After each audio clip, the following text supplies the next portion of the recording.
At issue this week, the politics of gender identity. After a court paused his government's policy on pronouns in schools, Scott Moe became the latest Conservative premier to frame the issue as one of parental rights. We will be introducing and passing the legislation, notwithstanding it, ensure that we are including our parents in our child's life, our child's education across the province. The Prime Minister says this is about standing up for the rights of everyone.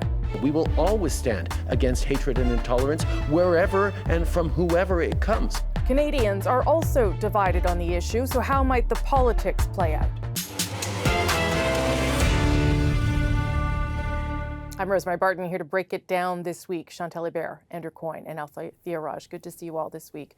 Chantal, why do you think this issue has become so popular for, it seems, Conservative governments in provinces anyway? Saskatchewan, New Brunswick certainly came up in the Manitoba election. And in all cases, and the hopes that it would raise fortunes for the government in place. And that is how it started in New Brunswick. Yeah. It divided the Progressive Conservative caucus. Not so clear in Saskatchewan, but what has become clear over the past few weeks is that there is a serious lobbying for this. It's a mixed bag of people. It is a provincial issue, by and large, that is encroaching on federal jurisdiction, but what has also become clear, and that's why federal politicians should be interested or should run away, is that if you want to enforce parental rights on the issue of gender identity over and above the rights of children, you will have to use the notwithstanding clause of the Constitution. And clear, you'll have to suspend the rights of children to accommodate parents. Andrew, is it worth the politics here? Like in terms of who the premiers are trying to talk to and which groups they're trying to talk to, is it worth engaging in this battle? It may be in terms of mobilizing your base, but if you're concerned about more than just your base, it's really a double-edged sword. There's real risks involved.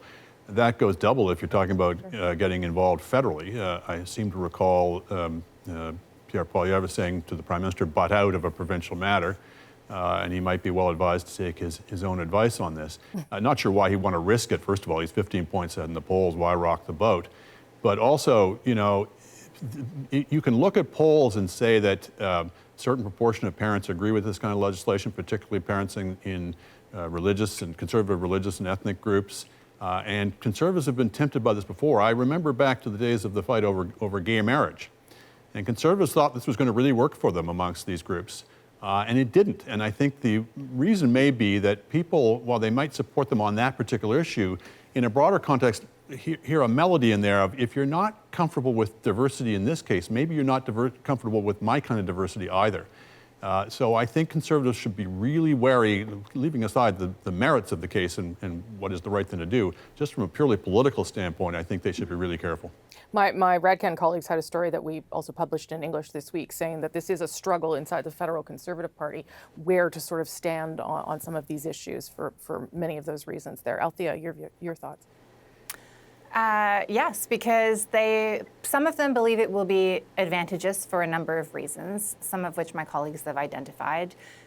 Reaching out to ethnic communities, especially in the suburbs around Toronto, around Vancouver, voters that the Conservatives don't already have. It's a great mobilizer for their own base in terms of getting volunteers to go knock on doors. It's an issue, frankly, that they think that they can trap the Liberals federally on and progressive alternatives provincially on, in terms of getting them to overreact and then to be seen to be offside with public opinion.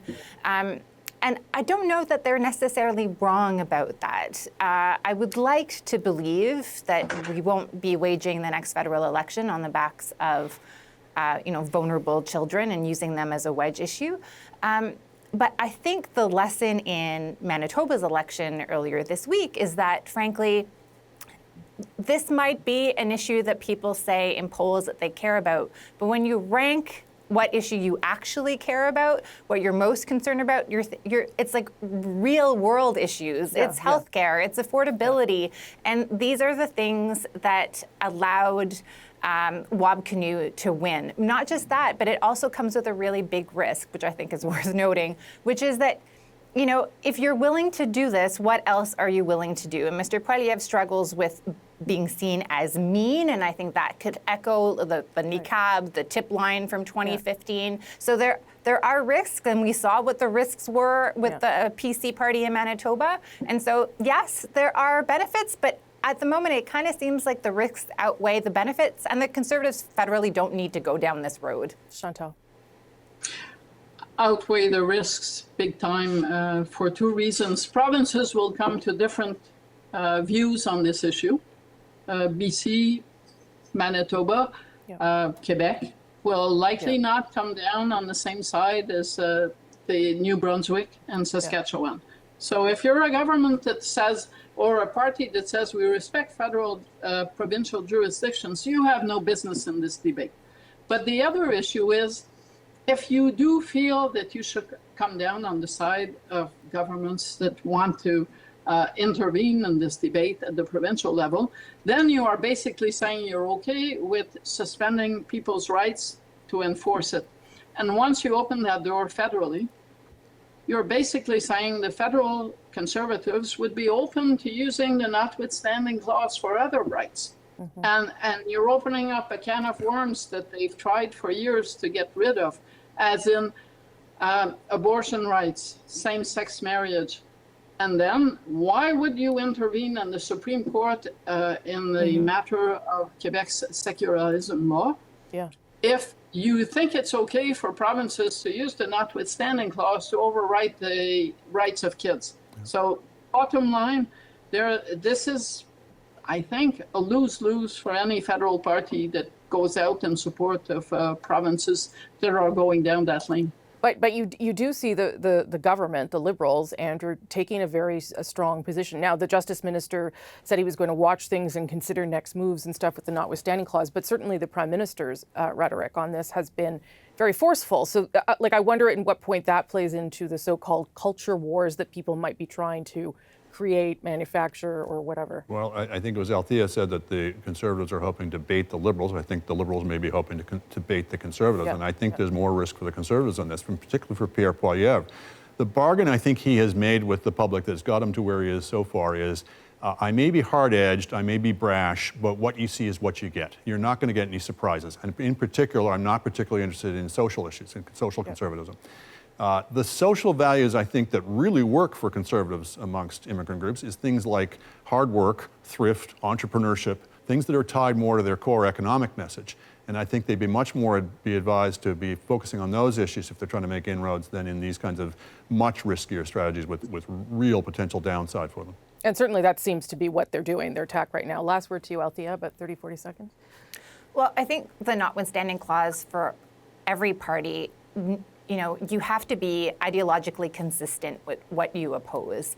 And so it is tricky for the Conservatives to say, or as Pierre Poilievre had originally said, that he would intervene with Bill 21, although the people around him appear to be ideologically, you know, in favor of a notwithstanding clause, and so would be backing Premier Moe's point of view. But we've seen the Conservatives federally, the Quebec MPs, backtrack from that original thought. So I think it's quite possible that we will have a very vivid clash of view between the Conservatives and the Liberals on the use of the notwithstanding clause, what's appropriate and what's not appropriate. I do think, though, to Andrew's point on, you know, like ethnic minority communities, that values question, you know, which was there in the defense of Bill 21, is a little there on the parental rights issue, and especially those motions that were passed at the Conservative Convention. And back to my point about Pierre Poilievre doesn't need to go there. He doesn't need to say anything because his volunteers can point to the Conservative policy book and say, see, this is what we believe in. Our values are aligned with your values. He doesn't actually need to verbalize it from his pulpit as Conservative leader. I'm not saying I agree with this, but I'm saying he doesn't need to go as far as perhaps some people would like him to. Okay, I got to leave it there. I suspect we'll probably talk about these issues again. But when we come back, we're going to take a look at how the government is responding to grocery prices? Grocers need to compete to meet the expectation of Canadians across the country. And that's really what you're going to see. At issue. Back to break that down right after this. The government promised it could get grocery stores to present plans to stabilize food prices. Today, it says that has begun. These measures will bring a much-needed, more competitive marketplace, and the winners of that are obviously Canadians. Ottawa says that will include discounts, price freezing, and price matching, and says additional action will be taken if needed. So is the government doing enough to help Canadians and to blunt political attacks? Chantal, Andrew, and Althia back to talk about this. We don't see these measures yet, right, in terms of stabilizing prices or even lowering prices. I guess we'll see in the days and weeks ahead whether there's something there and whether the competitive market that the minister wants is actually going to listen to him. But I guess my first question, Andrew, is will it work? Do we really think that the government threatening potential tax on these guys is actually going to do anything? No, this is showboating. This is what governments that are at 26% in the polls and dependent on the NDP to stay in power. It's the kind of stunt they engage in. The last thing we need is to have prices in a market economy set by a combination of job owning by the industry minister and meetings behind closed doors of chief executives. I think you have to distinguish between high prices and rising prices. Prices for groceries may be too high. There may be issues, and they've been pointed to by studies in the past about the level of competition in the industry. So from a standpoint of bringing prices down over time, I'm all in favor of anything that encourages competition. And of course, the first thing they could do would be to dismantle supply management, which is one of the chief offenders. But that's different from rising prices, which is what we're dealing with right now, which has nothing to do with either of those things. Those things were present even when prices were much lower than they are now. We have rising prices. The information I've seen suggests mostly to do with things to do with farm products and farm inputs, things like gasoline and fertilizer that skyrocketed up, apparently are now falling, and we may well see prices start to fall in the grocery business in the next few weeks anyway, but which would be conveniently timed to follow this showboating by the minister. Okay, Althia, your view. I don't know if it's going to have an impact or not. I mean, at the end of the day, I feel like the government is not treating us like adults in this discussion. They could tell us that, a lot of the prices that you see at the grocery store are actually determined by the market. They could talk about the fact that the war in Ukraine has had a huge impact. They could talk about supply chains. But I guess people don't want to hear that, and they want an easy answer. I think there are some things the government has suggested that are not necessarily bad. Like, they're not bad. I think the Competition Act changes in Bill C-56 are good. Will they result in lower prices? I don't know. The other thing that we never talk about is, like, having 5 big grocery stores doesn't just mean that consumers pay more. It also means that suppliers may actually get less money than they otherwise would because they're being squeezed out by people that have a very heavy hand to play and can determine whether or not you get to sell your product. So I'm not sure if some of the changes that Mr. Champagne has suggested will make as big of a difference. But I will say that the politics of this are interesting. This week we had the Conservatives drill the government down every day on, as Andrew has kind of suggested, is kind of a stupid promise that they made to lower prices for Thanksgiving. But they went so far in making their point. And Mr. Poilievre talked about a turkey that was $120. I don't know where he's buying his turkey, but I have looked at Metro, and there's turkey there for like between $17 and $35. So, it just kind of hurts their argument, I find, when they exaggerate, because when they need people to trust them, they will wonder whether or not what they're saying is trustworthy. So it would be nice if all of this rhetoric could kind of tone down a little. There are some other measures they announced today in terms of gathering data and having a better sense of prices and stuff that you could see could be useful. Chantal, either whether you think it'll work, but also whether it's working politically, which is I think part of the goal here. Well, I guess a fig leaf is always better than having to say the emperor is naked. So on that basis, politically, great idea. That being said, I can't wait to see how they figure out what the average grocery basket is supposed to be in every region of the country. 2 hours north of Montreal, it's a lot harder to get cheap tomatoes than it is in Montreal. So good luck with that. I think the Liberals are basically singing or dancing to the Conservative and the NDP tune.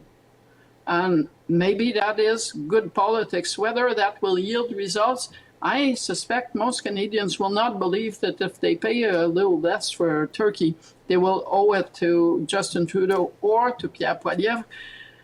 And at some point, how far, and I say this as someone who believes that the state has a positive role in the economy and in Canadian life, but how far do we go in the granny state that I have to worry about the answer to the question, how much is a can of peas going to cost for Thanksgiving? Andrew, I bet you want to weigh in there. As bad and foolish as this sort of stunt appears to me, I have to say, people should stay tuned. I think the Liberals are going to make an aggressive push on these affordability measures, even though they were late to the game, and it's hurt them obviously badly. An incumbent government has a lot of opportunity to set the agenda and to pull rabbits out of its hat and to bring forward policies, well-advised or ill-advised.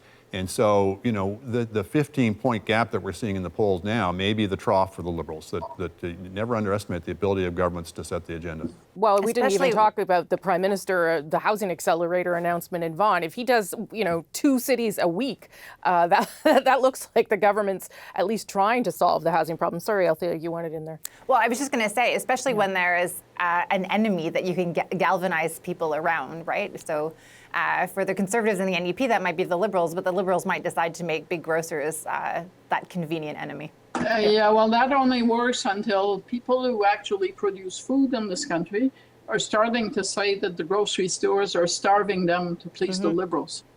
And at that point, it backfires. So it's not that easy. Not everything we buy actually comes from some other country, and big grocers are responsible for the price of it.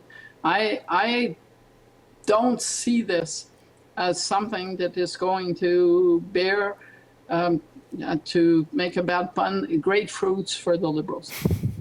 Okay, but it has reminded me to thaw my turkey and get on that. So that'll be my takeaway from it all. Thank you all very much. Appreciate it. I'll see you next week.